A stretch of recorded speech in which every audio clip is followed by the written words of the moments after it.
नमस्कार, मैं Devendra Kumar success media news से।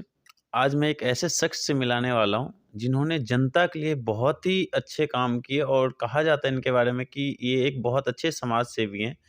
और अभी कुछ दिन पहले 2 दिन पहले की बात है, इन्होंने एक अनशन पे बैठे थे। आइए जानते हैं कि वो किस लिए अनशन था? जी। अनसन ये देखिए मेरा नाम हरिशंकर शर्मा है जी। और मैं चाणक्य प्लेस का निवासी हूँ और मैं आरडब्ल्यूए के यहाँ का प्रधान हूँ।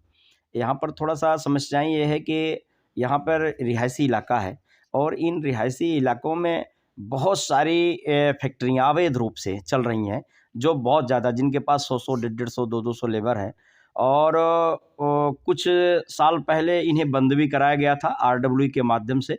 माननीय श्री ईश्वर सिंह चिकारा जी ने उसको बंद कराने का काम किया था।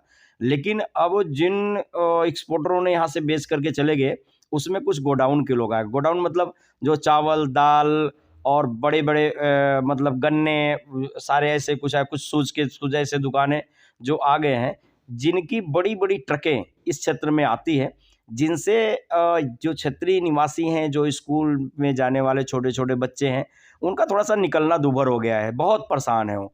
तो जितनी भी मातृशक्ति बहन-बेटियाँ कई बार हमारे आरडब्ल्यूए को लेटर दिए कि सर ये समस्या है, इसको उठाओ। तो ये समस्या 2 साल से चल रहा था।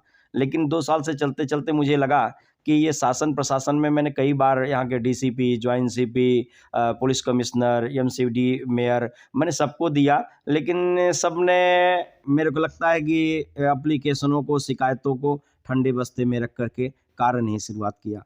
तो लगा कि हमें कुछ जनता की पीड़ा जो हमें लगती थी, उस पीड़ा को व्यक्त करने के लिए मुझे लगा कि कुछ समाज के लिए कुछ करना चाहिए और फिर मैंने एक संकल्प लिया कि मैं आमरण अनशन पे बैठूँगा। आरडब्ल्यूए के लोगों ने से निर्णय लेते हुए कि बैठेगा कौन? मैंने कहा कि मैं बैठूँगा। क्योंकि मुझे दर्द यहाँ के पब्लिक की दर्द मुझे से झेला देखा नहीं जाता था। जिसके सर, लिए इस अनशन से क्या निदान निकला?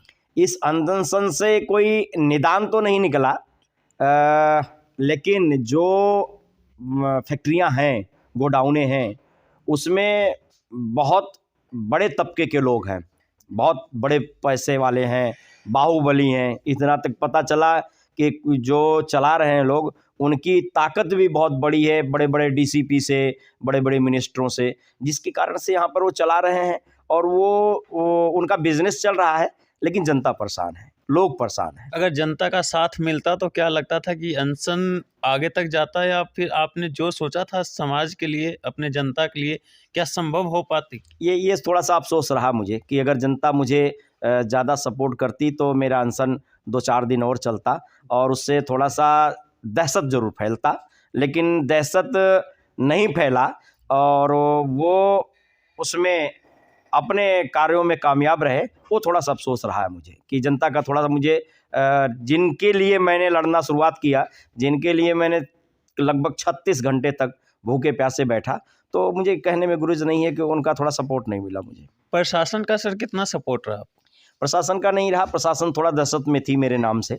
उनको पता था कि मैं अवैध शराब के खिलाफ़ यहाँ पे कई बार आंदोलन कर चुका हूँ, तो वो दहशत में थी, तो मुझे उखाड़ फेंकने के लिए उन्होंने जितना कोशिश करना था जनकपुरी थाना का, उन्होंने किया। वहाँ के एसएचओ आए, मेरे ख़्याल से बिहार के ही हैं वो, आए, लेकिन मैंने कहा कि सर मैं पीसफुली अपना प्रदर्शन कर रहा हूँ, इसमें कोई गुरेज़ नहीं है। लेकिन बोले कि आपके पास में ऑर्डर नहीं है यहाँ बैठने का, आपने परमिशन नहीं लिया। तो हमने कहा परमिशन कौन देगा? मैंने 5 दिन पहले आपको अवगत करा दिया था, तो परमिशन तो आपका देना काम था।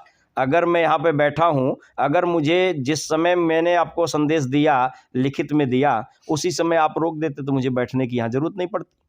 लेकिन बाद में उन्होंने 11 बजे रात को जब मैंने प्रोटेक्शन माँगा, जब मैंने लिखा था कि मैं ऐसे कई बार धरने पे बैठ चुका हूँ और मेरे ऊपर हमले हो चुके हैं, तो जिसके लिए मुझे पुलिस प्रशासन की मदद चाहिए, तो मदद तो नहीं मिली, लेकिन वो धमका दिए कि आप अपना आमरण अनशन यहाँ से ख़त्म करिए, अन्यथा मैं आपके टेंट वेंट को उखाड़ करके फेंक दूँगा।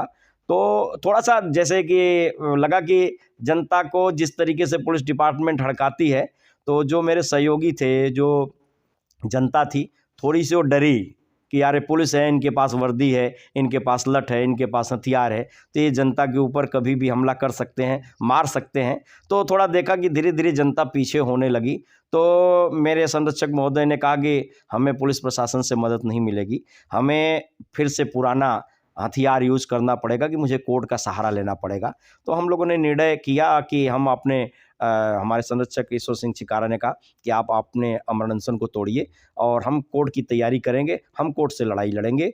और उनकी कहना को मान करके हमने आमरण अनशन को तोड़ा कि हम अब कोर्ट में जाएँगे।